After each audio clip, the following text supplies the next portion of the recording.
مناقشة المشروعات الاستراتيجية الكبرى المقدمة من دولة قطر الشقيقة، والبدء فورا لوضع خطة العمل المناسبة ورصد الأموال اللازمة للترويج الإعلامي لها محليا ودوليا لتهيئة الرأي العام للقبول بها.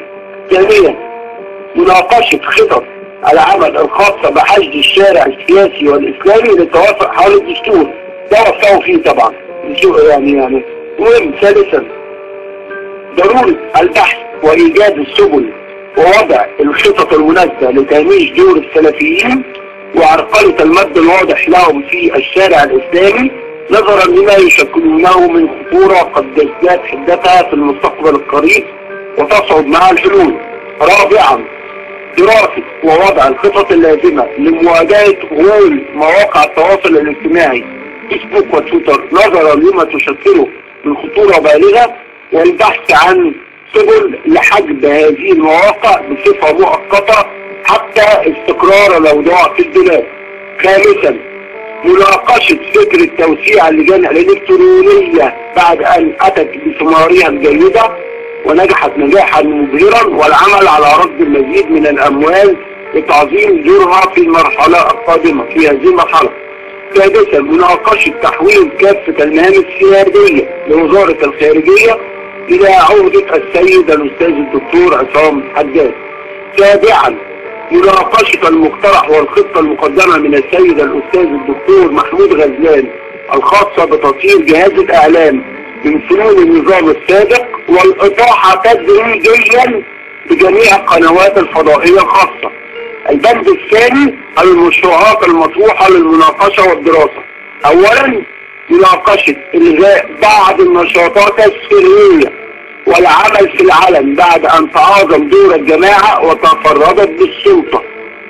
ثانيا، مناقشة مقترح تحويل ملف التطوير يبقى تحت مسؤولية السيد الأستاذ إبراهيم منير الأمين العام للتنظيم الدولي.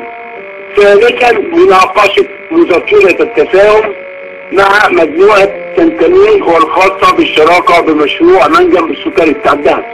رابعا، مناقشة تطوير جهاز الإعلام بالجماعة ورصد كافة الأموال اللازمة لذلك. وفقكم الله وإياكم لنصرة الجماعة والعائلة والعشيرة، موقعة بممهورة بتوقيع المهندس خيرت الشاطر. ده نص الوثيقة نصا. طيب انا استاذ محمد هنا بس يعني خلينا يعني نعطي المجال انه ربما تكون الوثيقة غير صحيحة. يعني انت واثق ان الوثيقة صحيحة؟ الوثيقة صحيحة تماما، وعلى مسؤولية الجبهة الشعبية لمعاهدة اخوانة مصر ان هي من شهر 8 بتقاوم وتناهض نظام الاخوان واخوانة مؤسسات الدولة السيادية وتنقل الاخوان من مفاصل الدولة. الاخوان لو احنا رجعنا لفكرهم فكر دبلوماسي مبني على المعتقد المطلق واساتذتهم سيدون واساتذة سيدون ابو الاعلى الموجود. طيب طبعا الوثيقة لو صحيحة يعني التفكير وده محمد عبارة عن يتحول لآليات للتنفيذ وحتى في لحظة موفقين تماما. استاذ محمد الوثيقة لو صحيحة فيها كلام خطير طبعا عن القضاء على القنوات الفضائية الخاصة. ربنا يبشرك بالخير، يعني انت جاي تبشرنا يعني. في البداية يا استاذ وائل بمنع اعضاء جبهة الانقاذ من الظهور التلفزيوني. نعتقد ان دي البداية تمام؟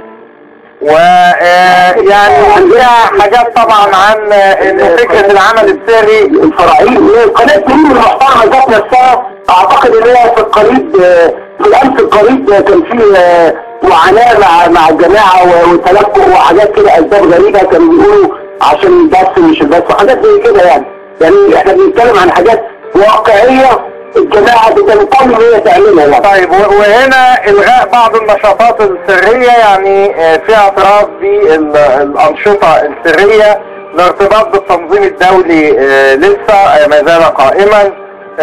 انه مهام وزارة الخارجية السيادية يعني تعطى للدكتور عصام حداد، هو مستشار الرئيس للعلاقات الخارجية الان.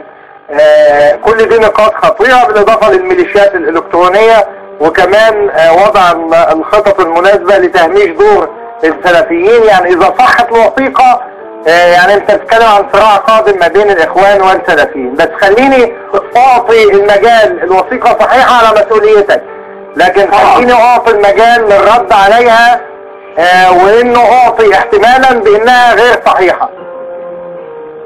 انا على استعداد لمناظرة اي من احفاد الاخوان في هذه الوثيقة، وما فعل الاخوان وما ينتهوا فعله. احنا عندنا مصادر في غاية الاحترام، تعلم تماما الدور اللي بتقدمه الجبهة لهذا الوطن، وتعلم تماما ان احنا يعني ما فيش مشاكل ان احنا نضحي بارواحنا وكل شيء في سبيل الوطن، ان احنا نكون سبب رئيسي ان احنا الدولة المصرية المدنية الوسطية فيها تماما يكون احد ادوات الشفاء. طيب، وطبعا فيها مناقشة مشروعات استراتيجية مقدمة من دولة قطر ما حددش ايه هي، ودعمها اعلانيا للتسويق الاعلامي لها، يعني تسويقها اعلاميا، يعني فيها نقاط مهمة، بس خلينا بنطرحها للمناقشة. اذا كانت صحيحة يبقى الوثيقة فيها مواد او فيها بنود مصايب، يعني اذا كانت غير صحيحة على جماعة الاخوان المسلمين انها تعلن انها ليست صحيحة. استاذ محمد سعد امين الجبهة الشعبية لمناهضة اخوانة مصر، بتوجه اليك بالشكر، واحنا عرضنا الحقيقة الوثيقة على مسؤوليته. اذا جماعة الاخوان المسلمين شايفة ان الوثيقة ليست صحيحة تقول لنا، لان الوثيقة فيها مواد وبنود في غاية الخطورة.